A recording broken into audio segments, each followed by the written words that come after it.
DG back with another video, and in this one we're going to talk about the top 10 most worn sneakers in the NBA this season so far. Basically, I'm going to run down the list starting from number 10, give you guys my thoughts on each shoe, and just overall have a discussion. Keep in mind, most of the NBA is signed by Nike, guys, so this is not a top 10 best basketball shoes that pro players should be wearing or that are recommended by professional players.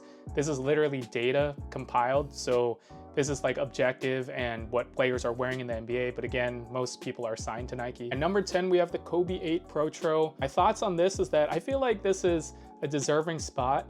If they had, this list, this would probably be at the bottom. If you guys watch my reviews, then you would know that this is it's a good shoe. It really is. Is it worth resale? Definitely not. I feel like the downside to the shoe is that they didn't add Zoom Strobel to the shoe, just like the GT Cut 1. I remember when I first made the review on this shoe, I really wish that they had Zoom Strobel, like they kind of mimicked the GT Cut 1 setup.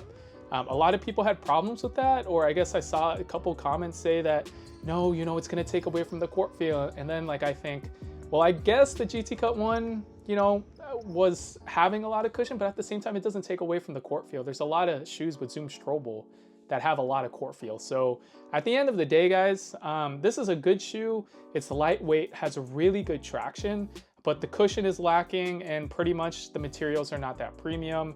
It's a good looking shoe though. So at number 10, I do think this is well deserved. I feel like a lot of, or pretty much all the shoes on this list are objectively better, or I guess you can interchange some of them, but this is a well-deserving spot in my opinion for number 10. At number 9, we do have the Harden Volume 8, and I do believe this shoe would be higher had more NBA players signed to Adidas, but I do think this is a great shoe. I feel like looks-wise, it may not be, the best, but at the same time, the fact that it's on the top 10 list and most players are signed to Nike does show me that a lot of, players that are not signed to Nike are choosing to wear the Hardens. So that's really good. The Harden 7, Harden 8 are great performers, really low to the ground. I feel like the 8 fits a little bit big, but at the same time, it's just a really good shoe. Traction is good. It's pretty comfortable as well. And I do think the 9 is going to be a great looking and, similar performing shoe as well. So that's really good. So number 9 is the Harden Volume 8. And number 8 is the Nike KD17. And I do feel like this is an expected spot for this shoe. Nothing too crazy, simply because it is very reminiscent of the 16 and the 15. I've always said in my videos when I talk about this shoe, I do feel like the 17 was built on a different last just a little bit. I do feel like the shoe fits a little bit. It's more roomy than the 16 and the 15. I feel like those were pretty snug shoes. This one fits a tad bit longer, but the performance is pretty much consistent. My one thing about this shoe is that they kind of strayed away from the Zoom Strobel that we found on the 15. As you guys can tell, I do like the Zoom Strobel in Nike shoes. But this is a really good shoe in my opinion. Traction I found to be really good. Cushion is pretty low to the ground in the forefoot, but there is a lot of cushion throughout the shoe, especially as you go into the rear portion. Looks wise, it does look pretty similar to the 16, so hopefully for the 17 it looks a little bit more different. The shoe is pretty easy to play in, and at the same time is going on sale. You can get these for pretty cheap, I think around 70 to 80 bucks right now, which is expected for most signature basketball shoes from Nike. They just go on sale within a month or two. So yeah, number 8, KD17. Number 7 is the Nike Book 1.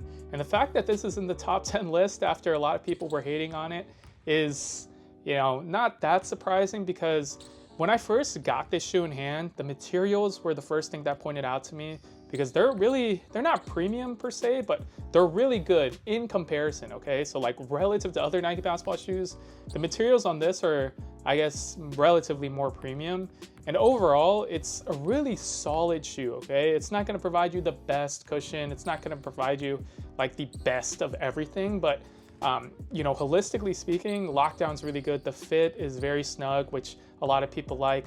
Traction is this herringbone, which works pretty well, although you do need to wipe. It does pick up a lot of dust, especially at the translucent outsoles from what I see right here and what I've experienced.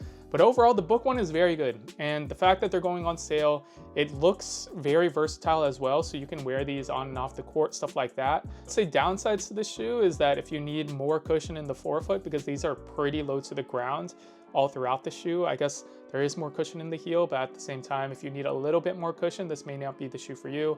The fit is a little bit snug, like I said, so a lot of people go a half size up. But overall, this is a really good shoe in my opinion, and the fact that it is at number 7 is a good sign. At number 6 on the list is the Air Jordan 39. The downsides to this shoe mainly lie in the stability aspect. It is not the most stable shoe in the world for sure. I mentioned this when I first played in them, and when I uploaded my review, probably in July or August. Like, the shoe is like a little bit, has like a curvature to it. It's not the most stable in the forefoot for sure. But the reason why it's on this list, moving on to the positives, is that it's very easy to play in, okay? So if you're not the most shifty player in the world, if you only go like straight up and down, or you do like just certain types of movements that don't like require a lot of lateral stability, then you probably will think the shoe is great because it is so comfortable, it's easy to play in, the fit is really nice, lockdown is very good. It's just overall like a comfortable shoe, right? So at the end of the day, maybe a lot of players do value that. There are a lot of players signed to Jordan Brand in the league as well, but it is pretty telling, I would say, because you know, a lot of players don't wear the signature flagship Jordan every year, even if they are signed to Jordan Brand, right? Like, they can wear the Lukas or the Tatums, or back in the day, they had other shoes, right, that they could wear. But the fact that most Jordan Brand athletes are wearing the 39 does say something about the shoe, if that makes sense, right? It's not the, you know, it's not the worst shoe in the world. So the fact that, you know, there are a lot of players signed to Jordan Brand, that they are choosing to wear this shoe out of all of their options, does say a little bit. So the easeability of this shoe is really good. It's very comfortable, pretty bouncy as well. So that's why a lot of people, I think, are playing in them if they're signed to Jordan Brand.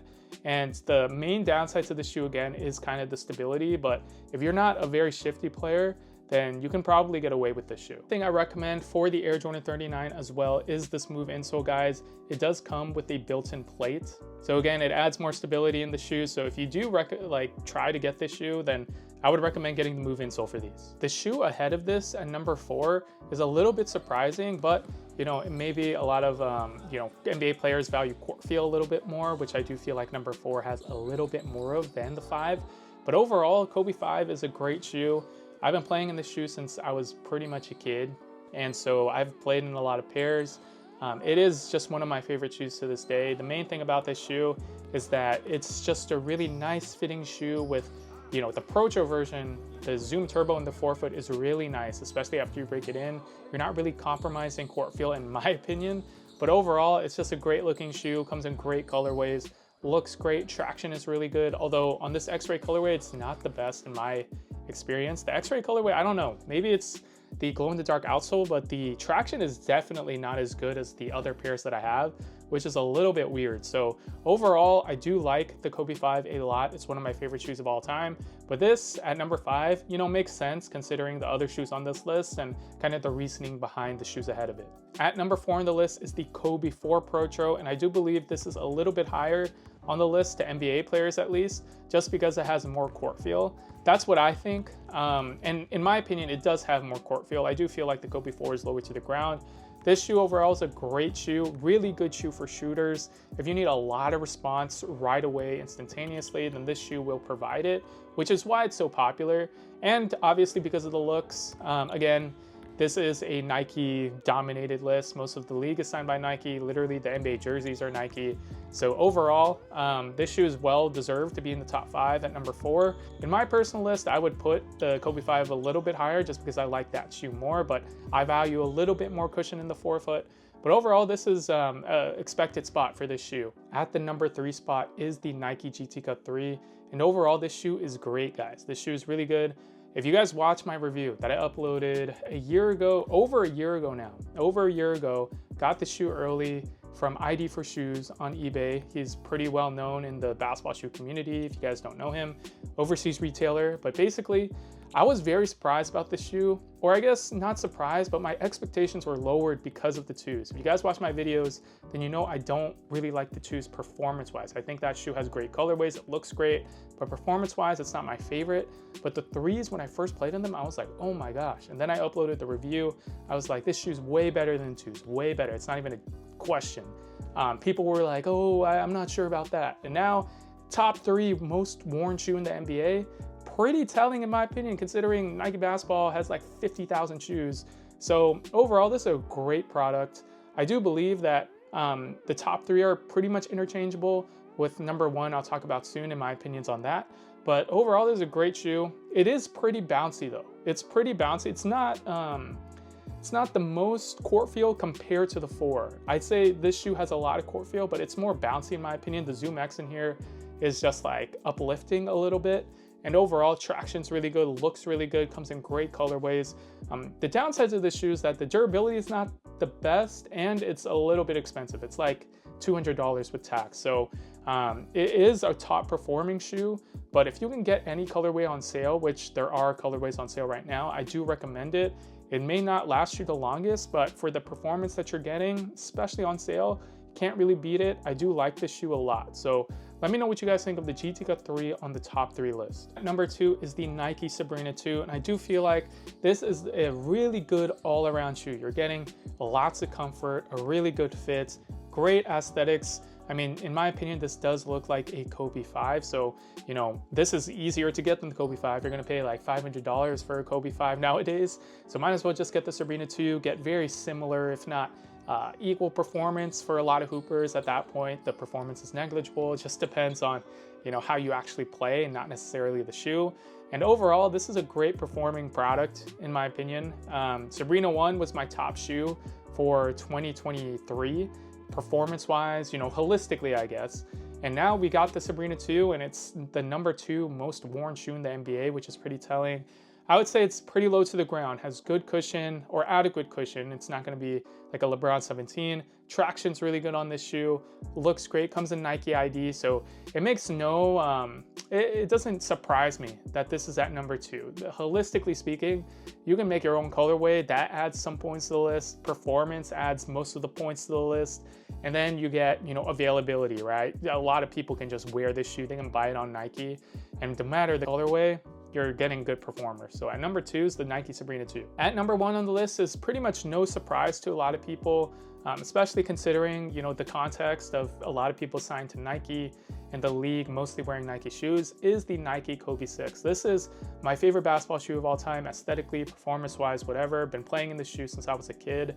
Even the Kobe 5. I started with the Kobe 4 and the 5, but the 6 was my favorite growing up, simply because it just felt better. It felt more bouncy. It just, traction was crazy in terms of kind of this pattern right here. It's like the scale pattern.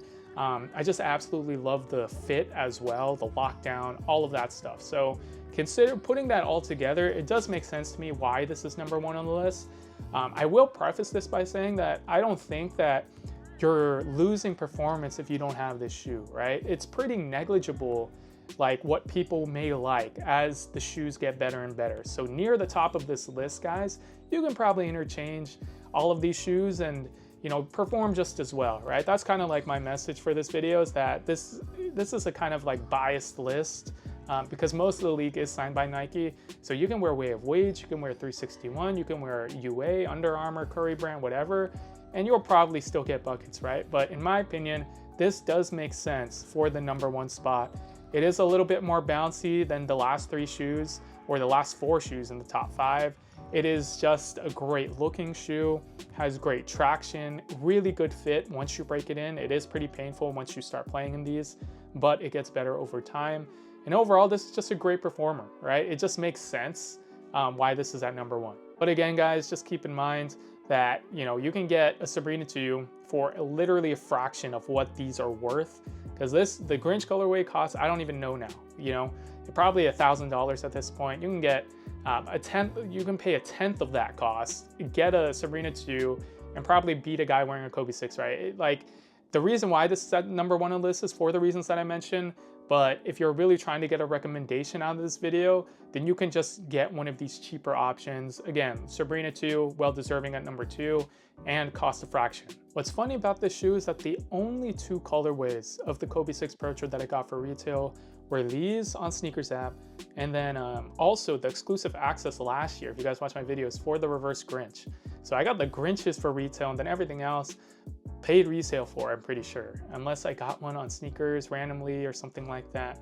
But overall, guys, let me know what you guys think of this top 10 list.